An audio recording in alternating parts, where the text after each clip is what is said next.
안녕하세요. 오늘 저희가 함께 살펴볼 자료는 좀 안타까운 사연인데요. 한 개인의 파산 사건 보고서입니다. 네, 맞습니다. 38년간 한 회사 임원으로 일했던 분이 어떻게 11억 원 넘는 빚을 지고 파산까지 갔을까? 그 과정을 들여다보려고 해요. 물론 채무자 개인 정보는 익명 처리했고요. 대신 이 보고서를 작성한 파산 관제인 홍현필 변호사님 이름은 실명으로 언급하면서 진행하겠습니다. 네, 이 보고서는 법원에 제출된 공식 문서입니다. 그래서 이제 채무자의 재정 상태, 파산 이유, 그리고 홍현필 변호사님의 조사 결과와 의견까지 다 담겨 있죠. 특히 저희가 좀 주목해야 할 지점들이 몇 군데 보입니다. 네, 그럼 그 채무자분 이야기부터 좀 해볼까요? 1959년생 남성분이시고 광고회사에서 무려 38년, 거의 평생을 임원으로 일하셨는데 지금은 실직 상태라고요? 네, 맞습니다. 경력이 정말 오래되셨는데 파산에 이르게 된 주된 원인을 보면요. 보고서에는 개인 사업 도전이 언급됩니다. 아, 사업이요? 네, 근데 이게 하필 코로나19 시기와 맞물리면서 잘 안 풀렸던 것 같아요. 여기에 원래 있던 빚, 또 자녀 유학 자금 같은 생활성 부채 부담이 더해졌고요. 그럼 빚이 계속 늘어났겠네요. 그렇죠. 그걸 어떻게든 막아보려고 주택담보대출까지 받으셨는데 결국 부채가 눈덩이처럼 불어난 겁니다. 총 채무액이 11억 8천만 원 정도 되더라고요. 11억 8천.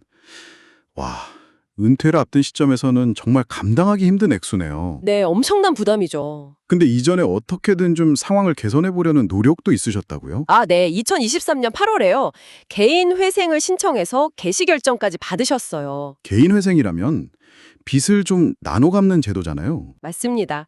일정 기간 동안 꾸준히 갚으면 나머지는 탕감해주는 제도인데 문제는 월 변제금이었어요. 그게 660만 원이었습니다. 월 660. 네. 와, 정말 큰 금액이네요. 그쵸. 이걸 2번 정도는 납부하셨는데 결국 실직하시면서 더 이상 납부가 어려워진 거죠. 그래서 개인 회생 절차는 폐지됐습니다. 아, 회생마저 실패하고 결국 파산 신청으로 오게 된 거군요. 네, 마지막 선택지로 파산 신청을 하신 겁니다. 그럼 현재 재산 상황은 어떤가요? 살던 아파트는 경매 진행 중이고 예금이나 보험 해약금 같은 건 거의 없거나 압류 금지 범위 내라고 나오네요. 네, 그런 소액 자산들은 보통 환가 대상에서 제외됩니다. 여기서 환가라는 건 재산을 팔아서 현금으로 바꾸는 걸 말하는 거죠. 맞습니다. 채무자 재산을 현금화해서 채권자들에게 나눠주는 과정인데요. 법적으로 보호되는 최소한의 재산이나 팔아도 뭐 얼마 안 되는 것들은 제외를 해줘요. 근데 이 사건에서 진짜 중요한 쟁점은 바로 퇴직급이었습니다. 아, 퇴직금이요? 그건 왜 문제가 된 거죠? 혹시 액수가 커서 그런가요? 액수도 물론 있지만 그 처리 과정 때문입니다. 채무자분이 2024년 2월 말에 퇴직하면서 퇴직금 5천만 원을 받으셨거든요. 네. 근데 이걸 배우자분께 증여, 그러니까 그냥 주신 거예요. 네. 파산 신청을 앞두고 퇴직금을 배우자에게요? 네.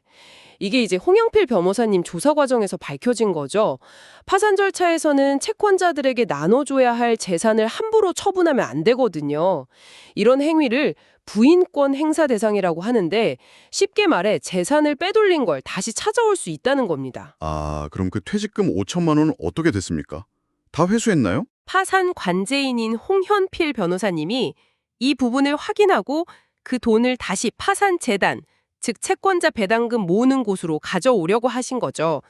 그 결과 채무자분이 8월 30일까지 5천만 원 중에서 2,100만 원을 파산재단에 내기로 약속했습니다. 2,100만 원이요?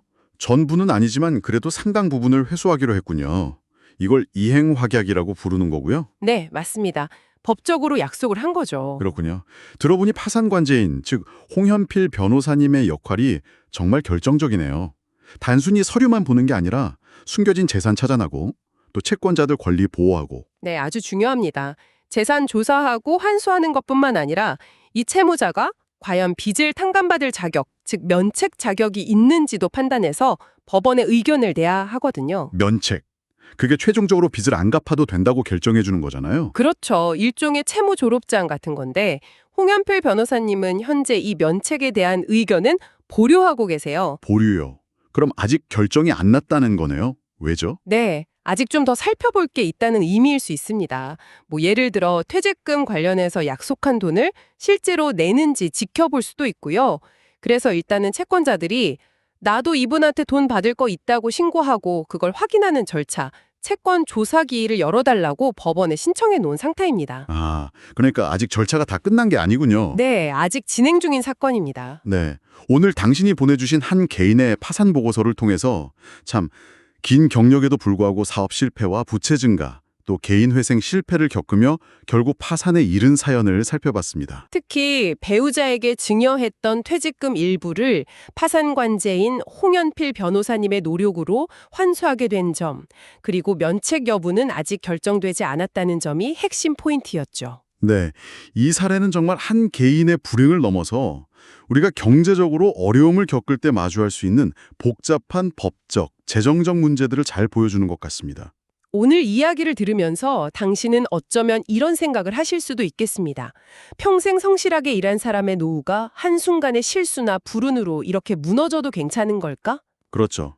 또는 개인의 채무 문제를 해결할 때 법적인 책임 추궁과 인간적인 재기 기회 제공 사이에서 그 균형점은 어디에 둬야 할까? 이런 고민도 해볼 수 있겠죠. 네, 생각해 볼 만한 지점인 것 같습니다. 오늘 저희 이야기는 여기까지고요. 다음 시간에 또 다른 흥미로운 자료로 찾아뵙겠습니다.